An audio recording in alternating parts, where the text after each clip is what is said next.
Hello, everybody, and welcome back to the podcast. Today we have Tex McQuilkin. Hopefully, I pronounced your last name correctly. Tex, where you come from today? I'm in from Dripping Springs, a small town southwest of Austin, Texas. Fantastic. Appreciate you jumping on. Just see here, real quick before we dig in.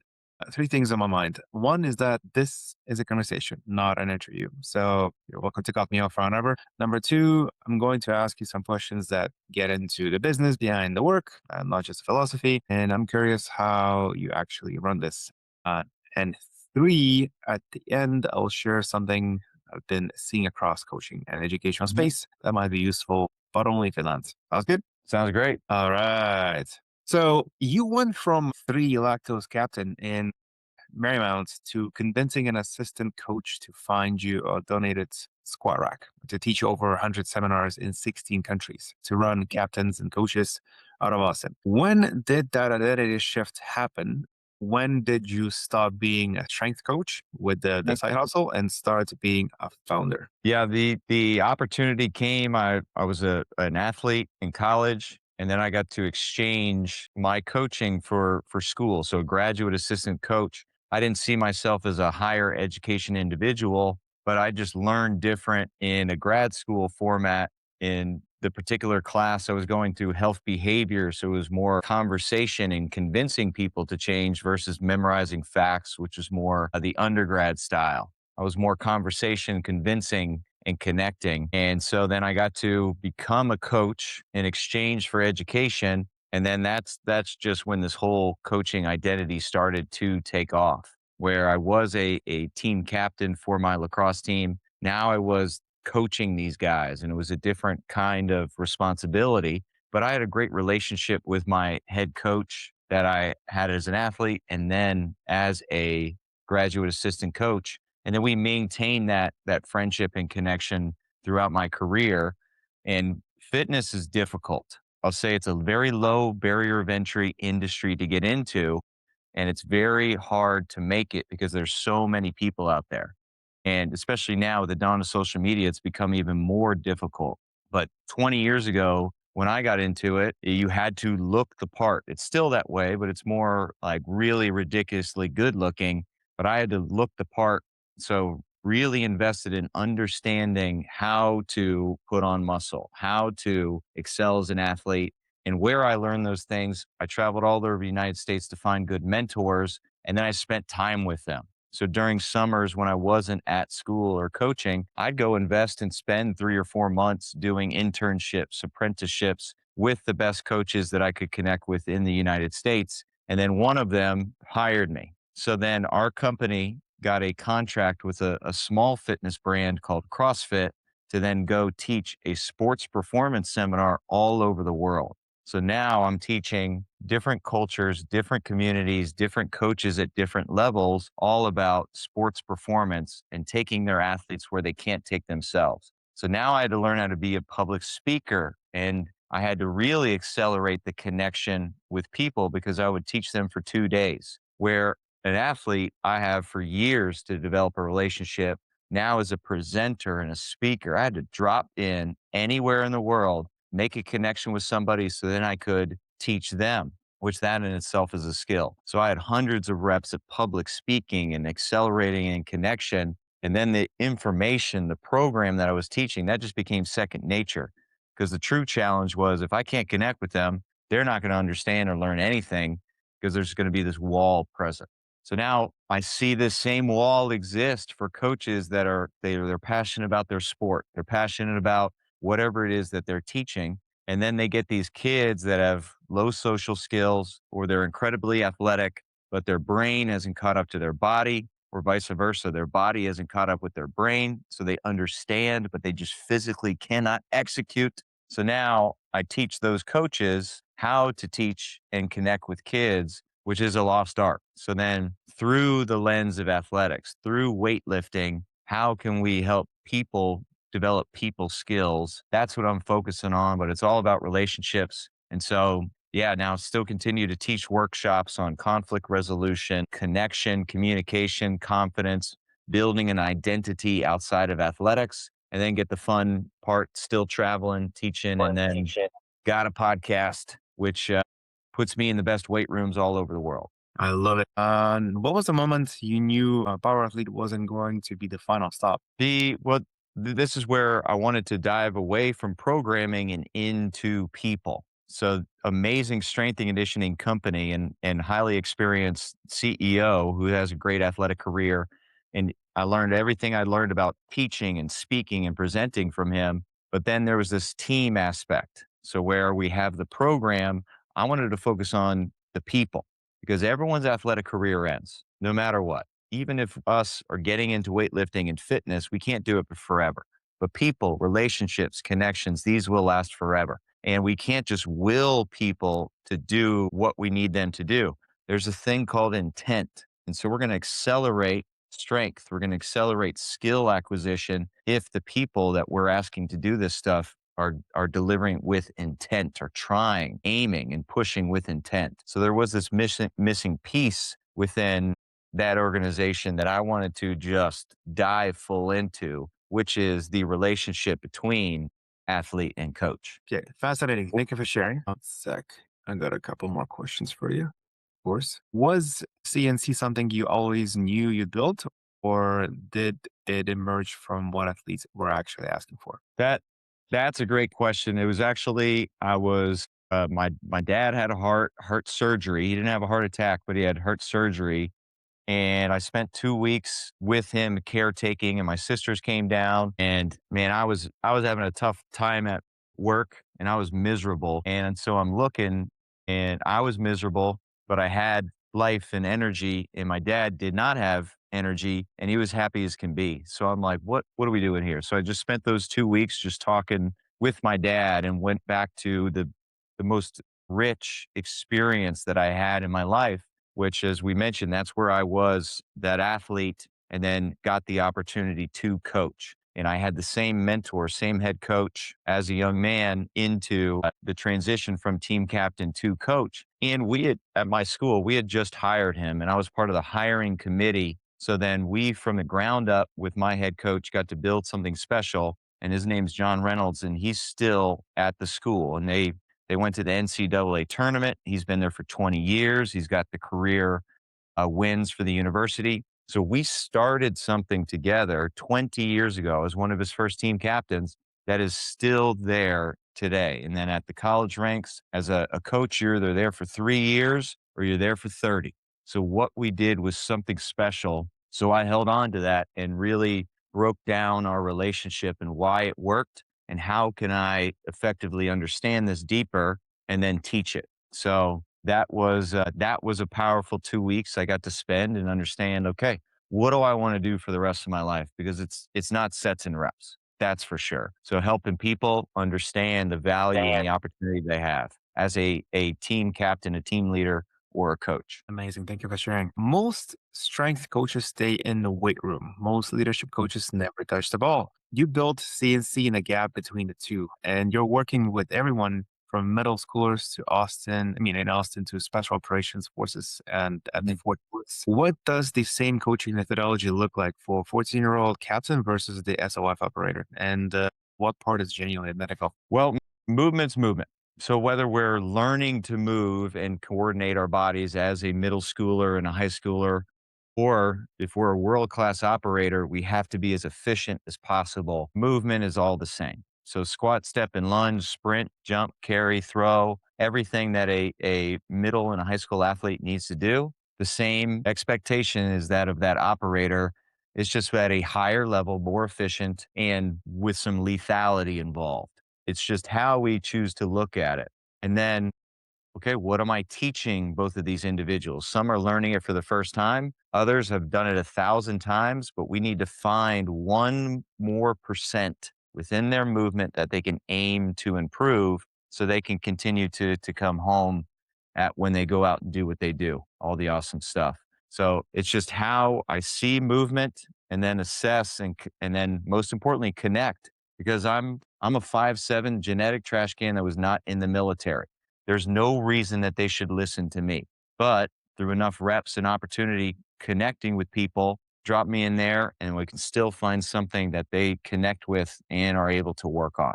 So that's movement is movement. It's just, can we find something that they can improve on either end of that spectrum, and then help guide them to improve it. Fascinating. You mentioned coaching middle school and high school electors in Austin specifically to field tests and CNC methodology. That's a pretty rare. Most people who build a methodology stop coaching the people it Mhm. was built for. What's the most recent thing you killed or wrote because the kids in a Tuesday afternoon practice told you it didn't work? That that is an ever evolving question. That's why I'm still coaching at the high school level. Certainly the time does not equal the paycheck, but it keeps me in the trenches with these guys and understanding what will work and what won't work for connection. And this one's in line with conflict resolution, because I started my career as, hey, this is the way it's going to be. And a lot of head butting. I know better. I'm more experienced. This is the way, and telling them how to do it. But then, okay, I learned to compromise. Hey, what do you guys need to work on today? But at certain times, I gave them too much room. So then when I did need to install something or make it the way, there was a lot of friction and pushback. So too much compromise with teenagers is not a good thing. So giving them small windows of autonomy to get them pick certain exercises, telling them, hey, we got 10 movements on our warm up today. I need one for hamstrings. What's your favorite? I need one for hips. Which one are we going to do? So instead of giving them a broad, hey, what do you want today? It's very specific, but they still get empowered to make a choice. And that was a major learning experience. It's the old Goldilocks, too hot, too cold, just right, just right to make them feel empowered is picking one or two exercises within a window that they hand off. So that was a learning experience. And again, each year is going to be different because each kid's learning style, learning velocity, home life is going to be different. And it's, how are they going to now push back against authority, even though we're both training and pushing towards the same. Wow. Thank you. Let's get into the business side. Because you're not just a coach, you're running multiple revenue streams. The Mhm. old Bull program, the Yeah. Captain's Speed Strength Swagger program, the new Why They're Not Listening course, the one-on-one coaching, speaking, the podcast. How do you actually decide where your hours are going in a given week? And which of those is doing the heavy lifting right now for the business? Yeah, the aim is scalable, so I'm putting in as much time in each of those buckets as possible. It's whether it's for 1,000 athletes or a handful of athletes or people signing up to it. So the aim is to put out a course every 6 months and then reach out and hammer that within the podcast so people hear about it, they learn about it, they're interested in it. Get some experts that I cite in the course on the podcast so we can talk about it and push it there. So the heavy lifting is over the course of 6 months. Then there's the launch and the marketing before starting the next course. Then within the training program, I'm still working out. So it's writing a workout for myself called the Old Bull program, and then filming my own lifting. So that way the content is constant, but it's pushing there. So that is for me that I'm putting out as a product. And then my strength and speed program, that's for those high school athletes, those middle school athletes that I coach. So delivering it to them, but also putting it out into the world. So I have these different buckets aiming to make myself as vertically aligned with all the different things I have going on as possible that is connected. And then the workshops, my big ticket, that's the most fun. And I got to travel for those to different schools, different businesses. I just picked up an opportunity to teach businesses through the lens of athletics of how to develop conflict, how to develop confidence, how to have conflict and hard conversations with your team. So that was for an AI company, which was pretty fun. I did that yesterday. So that's going to be a new venture as well. But it's the same lessons that I'm teaching my guys in person. It's just now to 20, 30 somethings that are stepping up into a management level. But everything is everything. Everything's aligned. I'm passionate about everything that I do. What I'm not passionate about, trying to hand off to an AI assistant to take care of all that other stuff that I don't enjoy. So that's the goal, is align everything the best I can and make it as scalable as possible. Excellent. So the podcast is clearly the front door of the brand. Yeah. Weekly cadence, growing library. You've been booking high caliber guests like Alex from MLPs and MOEs. From where I sit, that's a serious content asset. But I'm always curious how the operators behind these shows actually feel about it. What's the gap between the audience size and the conversion? Are listeners actually becoming course buyers and coaching clients, or is it more of a credibility play right now? The that's a great question. It's probably 50-50 for people that I know and recognize and have a relationship with versus new names coming in. I'd like to see that shift more to people I've never met and heard of before, but I'm also still going to conferences and meeting people in person. And that's where I do my best work. So the aim is to see the names that do come through as complete strangers, so I can create a new relationship and win over a new client versus old people that have known my name and brand from before. So that's the goal, as with anyone, is to reach new people and engage, inform, and convert. Still work. I know I'm engaging. I know I'm infotaining. Now it's just a matter of converting. That's always working on that. Thank you. What's your follow up look like for someone who lands on the listen.captaincoach.com but doesn't buy on the first? The aim is to capture. So I give away my first lesson for free, and that's a 8 minute lecture. Beginning of the lecture, it's my, I guess, part of my story, my learning objectives of, hey, this is what we're going to cover in the next 2 hours of this course. So I give away that first lesson for free, so they can see the learning experience, to where I balance whiteboard and movement, and then the research that's delivered. So aim to give them that, and then follow up emails that are pinging them as they hopefully sign up or don't sign up. So just have a decision tree on the back end that is automated based off the reaction. So goals from podcast, get them to the listen.captainsandcoaches.com page to get them to try the first lesson for free, and then aim to keep them engaged and involved. And that also puts them on the newsletter. So then maybe it doesn't happen that day, maybe 4 or 5 weeks from now, when they read a newsletter that then clicked for them, they're able to, okay, now I'm in. Interesting. I can think of at least half a dozen solutions which can help you with that. Yes. Let's go through a couple of questions and we'll get into that. So, your new course is called Why They're Not Listening. That's the pointed title. What's the one thing about coaching today's athletes that veteran coaches refuse to accept? And what's the one thing that new wave gets wrong on the first side, on the other side? Yeah, old coaches, it's self-awareness. Everything that worked for you as a coach 20 years ago is not gonna work for you today. And they don't care about your experience. They don't care who you sent to college. They don't care about your playing career.